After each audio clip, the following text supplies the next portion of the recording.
Hi friends, मैं Vinod sir. आज हम आपको एक स्पेशल टॉपिक्स भारत सिंधु जल समझौता किसके बीच हुआ था? पाकिस्तान के बीच। भारत और पाकिस्तान के बीच जल समझौता हुआ था, जिसे सिंधु जल समझौता के नाम से जाना जाता है। सबसे पहले तो सिंधु जल समझौता, सिंधु जल समझौता किसके किसके बीच हुआ था प्यारे? भारत और सिंधु जल समझौता किसके किसके बीच हुआ था? अगर आपसे पूछा जाएगा तो याद रखिए, भारत और सिंधु किसके किसके बीच हुआ था? पाकिस्तान के बीच हुआ था। किसके किसके बीच हुआ था? पाकिस्तान। यानी भारत सिंधु जल समझौता किसके बीच हुआ था? पाकिस्तान के बीच। और अगर आपसे पूछ लिया जाए कब हुआ था, तो 1960 में। क्लियर?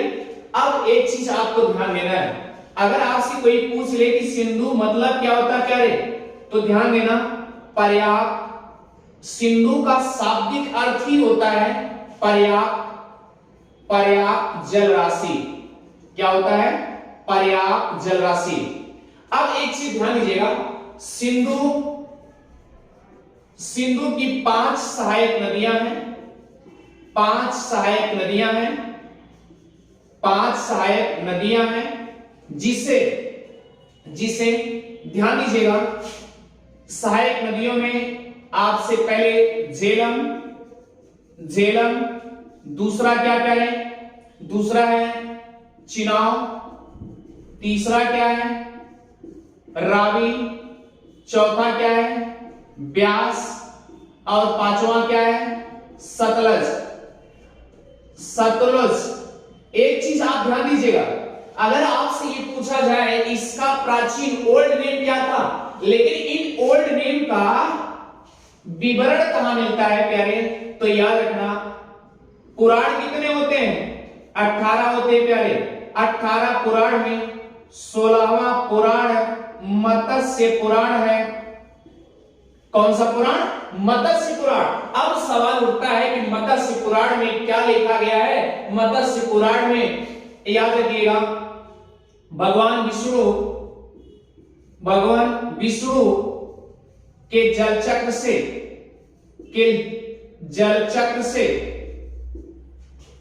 कलयुग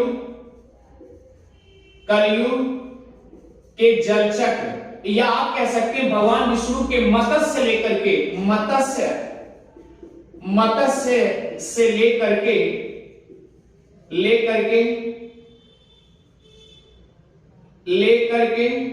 कलयुग के जलचक्र तक की बात की गई है। कहां तक बात की गई है? जलचक्र तक की बात की गई है। अब आपको ध्यान देना है कि अगर ध्यान दीजिएगा, पुराण कितने हो टोटल? 18 पुराण में 16वां पुराण, कौन सा पुराण? 16वां पुराण। 16वां पुराण क्या है? मत्स्य पुराण। और मत्स्य पुराण में भगवान विष्णु के मत्स्य से लेकर के कलयुग के जलचक्र तक की बात की गई प्यारे। अब ध्यान देने वाली बात है, इसी में सिंधु की भी परिकल्पना की गई है, और इसकी सहायक नदियों की भी कल्पना की गई। और उसी ऋग्वेद में एक इसका नाम झेलम को कहा गया बितस्ता। क्या कहा गया? बितस्ता। और चिनाब को क्या कहा गया प्यारे? अश्विनी। बितस्ता को और क्या कहा गया? जम्मू कश्मीर में व्यर्थ बोला जाता है। क्या बोला जाता है? व्यर्थ।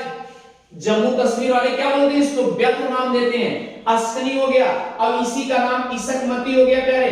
क्या है? इसकमती। अब ध्यान दीजिए, रावी का पुरुषड़ी, क्या नाम है? पुरुषड़ी या इरावदी। क्या नाम है?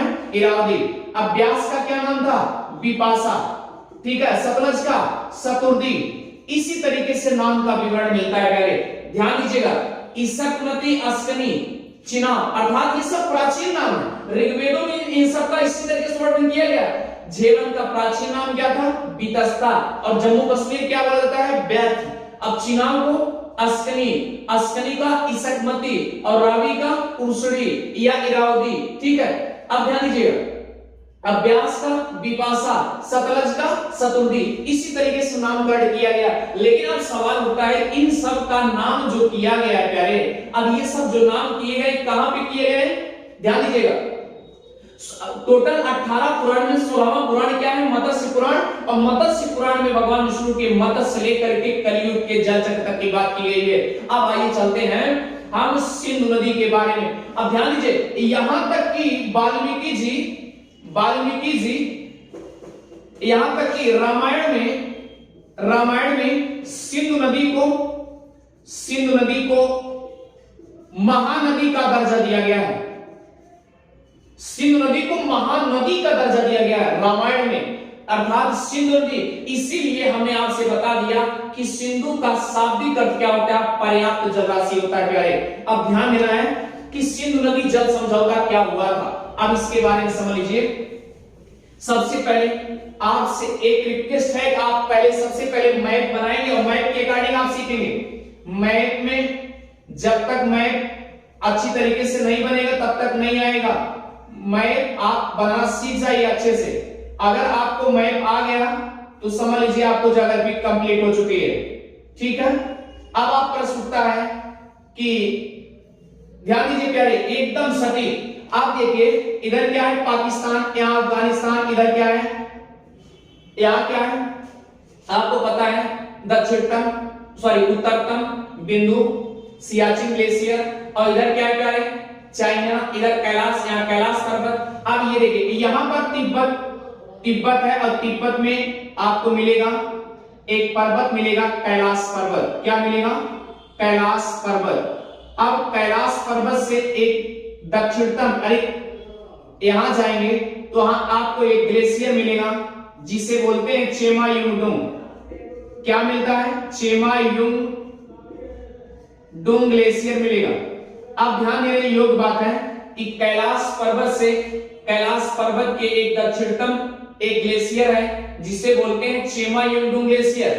अब ग्लेशियर से वेस्टर्न और साउदर्न कोने पे जाएंगे, अर्थात यहां आप आएंगे तो यहां आपको मिलेगा एक मानसरोवर झील। क्या मिलेगा, मानसरोवर झील। क्या मिलेगा, मानसरोवर झील। अब ध्यान देने योग्य बात है, अगर मानसरोवर झील यहां पर इस सिंधु नदी का जो उद्गम होता है, इस प्लेस को याद रखिएगा।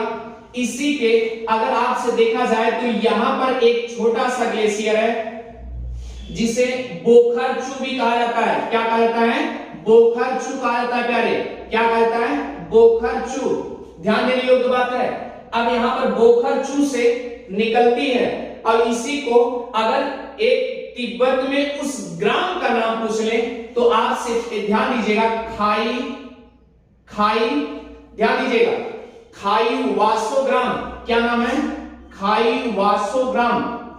अब एकदम एग्जैक्ट लोकेशन आपको पता चल गया कि कैलाश पर्वत के दक्षिण और पश्चिम में आपको क्या मिलेगा, एक चेमायुंगडुंग ग्लेशियर मिलेगा।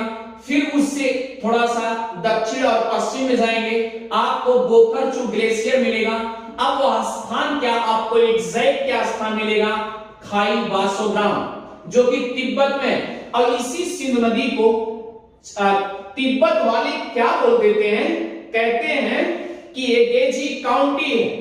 क्या है, गेजी काउंटी। इसी को क्या बोलते हैं, गेजी काउंटी, या क्या बोल देते हैं, सी खंबा बोल देते हैं। क्या बोल देते हैं, सी खंबा बोल देते हैं प्यारे। ध्यान दीजिए, सी खंबा या शेरमुख बोल देते हैं। क्या बोल देते हैं, शेरमुख। अब ध्यान देने योग्य बात है, सिंधु नदी यहां से निकली और उसके बाद जैसे ये चाइना और ये भारत के बॉर्डर पे जैसे पहुंचती है, दमदम नामक स्थान पे मिलती है। कहां मिलती है, दमदम। अब ध्यान दीजिएगा, लद्दाख और जास्कर के बीच से होकर के यह नदी भारत और पाकिस्तान की बॉर्डर सीमा पे आती है। और बॉर्डर सीमा पे जब आती है तो वहां चिल्लर नामक, चिल्लर कौन सा स्थान, चिल्लर, और इसे बोलते हैं दर्दिस्तान। क्या बोलते हैं, दर्दिस्तान। यहां पर अपना पानी भारत और पाकिस्तान मिला करके बॉर्डर सीमा पर, उसके बाद ये ले आती है अरब सागर में, कराची से पूरब कराची से पूरब आपको लगभग आप आंकड़ा पूछना चाहेंगे तो 80 किलोमीटर के पूरब में अर्थात आपको एक मिठनकोट मिलेगा। क्या मिलेगा? मिठनकोट। तो ध्यान दीजिए, मिठनकोट या मिठानकोट, मिठनकोट या मिठानकोट मिलेगा। यहां अपना पानी ले आके गिरा देती है, अर्थात वो अरब सागर में पानी गिरा देती है। अब सवाल ये उठता है, अब इधर तो पाकिस्तान है भाई, अब इसकी टोटल रेंज कितनी प्यारे? 2880 किलोमीटर टोटल यानी पाकिस्तान से लेकर के इधर चाइना से लेकर के सब मिला करके टोटल 2880 किलोमीटर है। अगर भारत में पूछा जाएगा तो भारत में इंडिया में कितना रनिंग करती है? 1114 किलोमीटर, इतना रनिंग करती है। लेकिन याद रखिएगा कि अगर इस तरीके से अगर पूछा जाए, एक शोध रिसर्च के अनुसार बोला गया इस प्लेस का नाम है, याद रखिए, गेंजी काउंटी, जो कि कैलाश पर्वत के इष्टतम पूर्व में है, अर्थात पूर्व में, कैलाश पर्वत के पूर्व में प्यारे। तो ये बताया गया, अभी शोध के अनुसार ये बताया गया कैलाश पर्वत के जस्ट पूर्व में ही आपको गेंजी क्या मिलेगा? गेंजी काउंटी प्लेस का नाम। लेकिन उससे भी हमने बता दिया कि अगर एग्जैक्ट ग्राम का नाम पूछ लिया जाए तो खाई वासो ग्राम है। तो ये सब तिब्बत मिलेंगे। अब इसमें 5 सहायक नदियों को लेकर के, अर्थात 5 सहायक नदियां कौन कौन सी हैं? यानी झेलम, चिनाब,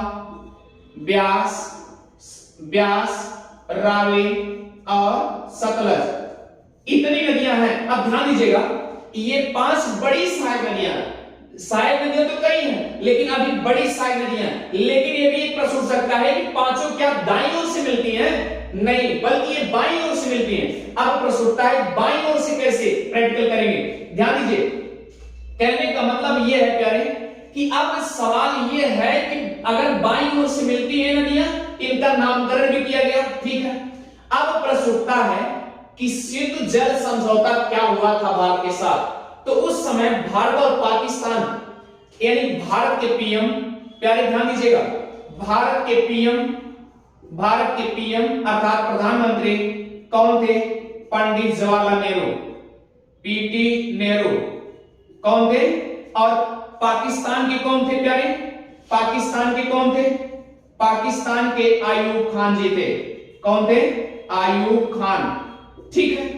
इन दोनों के बीच विवाद चल रहा था नियर अबाउट लगभग 10 साल तक चला, 10 वर्ष तक चला।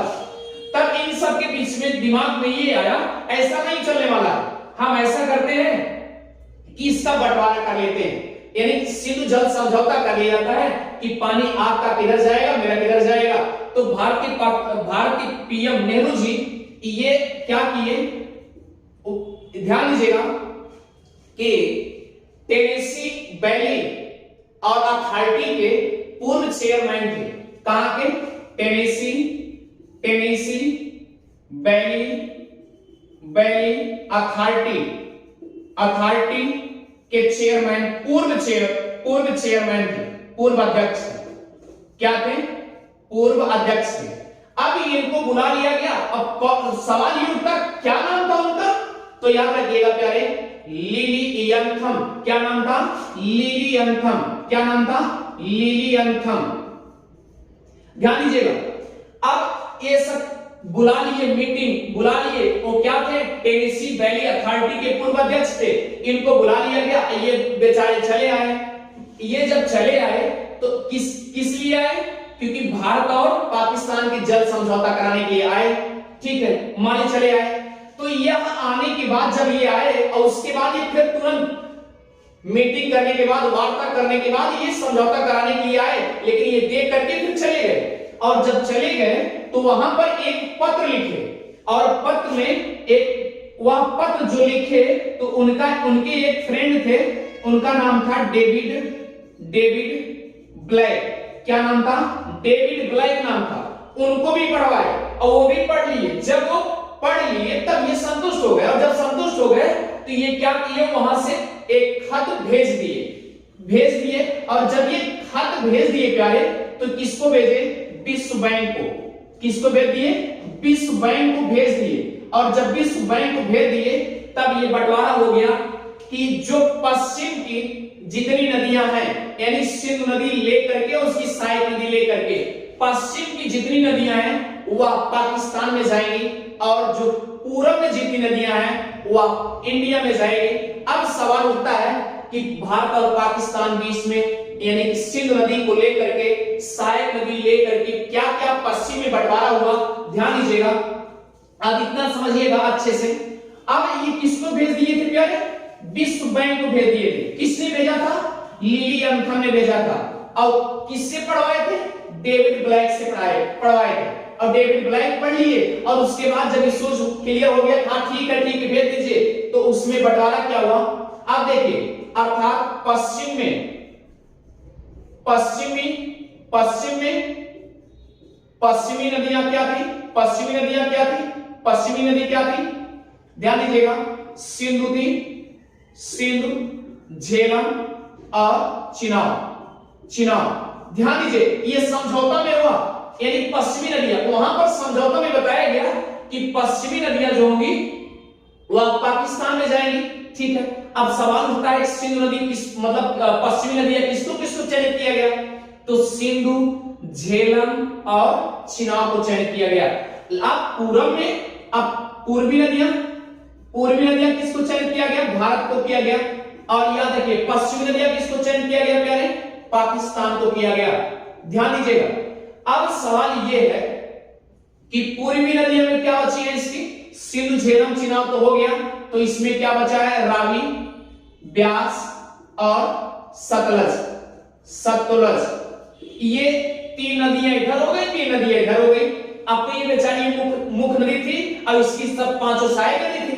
तो हुआ क्या, इस समझौते में हुआ क्या कि ये बताया गया कि पश्चिमी नदियों में से, ध्यान दीजिए, पश्चिमी नदियों में से यानी सिंधु, झेलम और चिनाब में से 80% पानी पाकिस्तान लेगा। अगर 80% पानी पाकिस्तान ले लिया तो बचा कितना? 20%। अब 20% किसको दे दिया? भारत को। और 20% पानी किसको दे दिया? भारत को दे दिया प्यारे।